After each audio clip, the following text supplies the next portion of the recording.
हरे कृष्णा। कल हम चर्चा कर रहे थे कि विश्वामित्र जी अयोध्या पधारते हैं।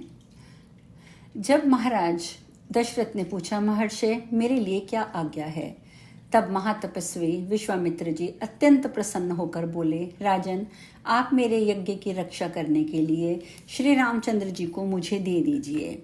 इनके समीप रहने से कोई भी मुझे परेशान नहीं कर सकेगा और मेरे यज्ञ में मुझे पूर्ण सफलता मिलेगी। मुनिवर विश्वामित्र की ये बात सुनकर सर्वज्ञों में श्रेष्ठ राजा दशरथ ने श्री लक्ष्मण सहित श्री राम को मुनि की सेवा में समर्पित कर दिया। महातपस्वी विश्वामित्र उन दोनों रघुवंशी राजकुमारों को साथ लेकर बड़ी प्रसन्नता के साथ अपने आश्रम पर आ गए। श्री राम जी के जाने से देवताओं को बड़ा हर्ष हुआ। उन्होंने भगवान के ऊपर फूल बरसाए, उनकी स्तुति की। उसी समय महाबली गरुड़ सब प्राणियों से अदृश्य होकर वहां आए और उन दोनों भाइयों को 2 दिव्य धनुष और अक्षय बाणों वाले 2 तुणील देकर दिव्य अस्त्र शस्त्र देते हुए वहां से चले गए। श्री राम और श्री लक्ष्मण दोनों भाई पराक्रमी वीर थे। तपोवन में पहुंचने पर महात्मा कौशिक ने विशाल वन के भीतर उन्हें एक भयंकर राक्षसी को दिखलाया जिसका नाम ताड़का था। वह सुंद नामक राक्षस की स्त्री थी।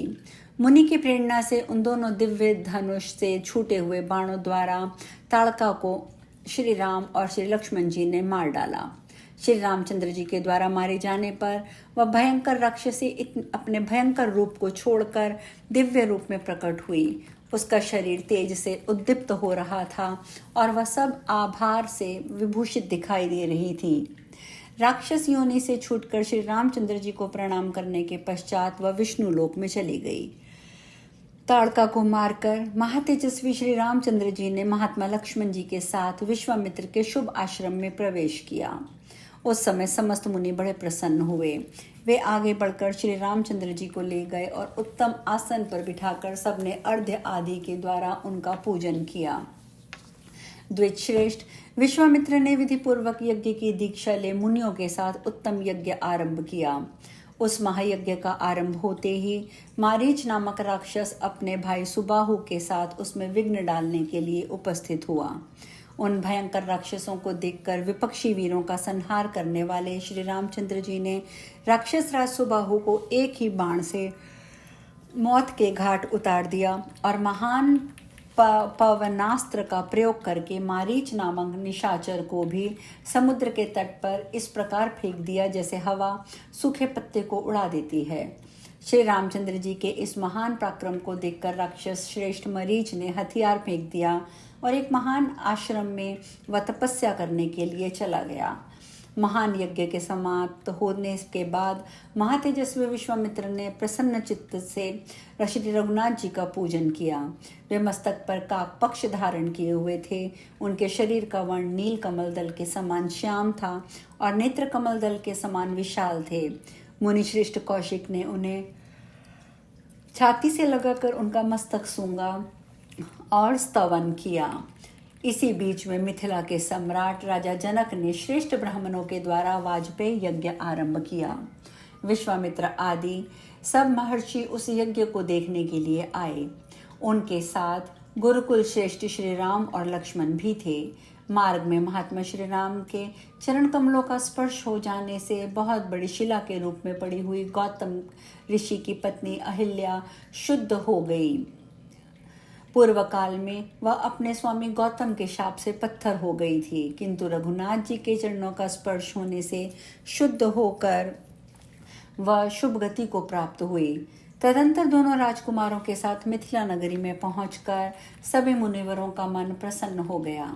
महाबली राजा जनक ने महान सौभाग्यशाली महर्षियों को आया देख बढ़कर उन्हें प्रणाम और पूजन किया।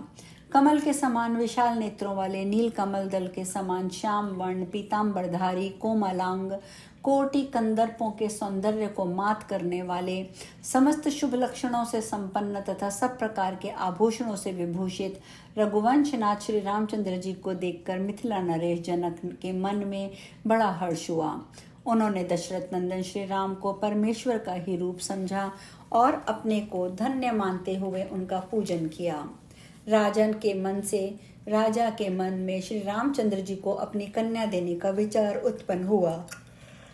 ये दोनों राजकुमार रघुकुल से उत्पन्न हुए हैं। इस प्रकार दोनों भाइयों का परिचय पाकर राजा ने उत्तम वस्त्र और आभूषणों के द्वारा धर्म पूर्वक उनका स्वागत सत्कार किया।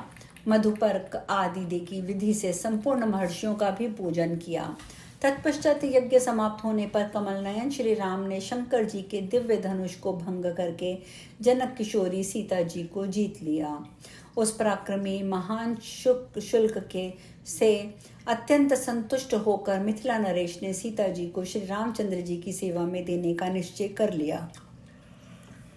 तत्पश्चात राजा जनक ने महाराज दशरथ के पास दूत भेजा। धर्मात्मा राजा दशरथ अपने दोनों पुत्र भरत और शत्रुघ्न को साथ लेकर वशिष्ठ जी, वामदेव आदि महर्षियों और सेना के साथ मिथिला में आए।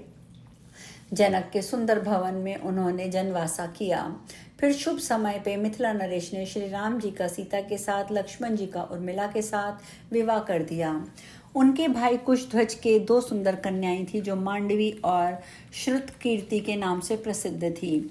वे दोनों सभी शुभ लक्षणों से संपन्न थी। उनमें से मांडवी के साथ भरत जी का और श्रुतकीर्ति के साथ शत्रुघ्न का विवाह किया गया।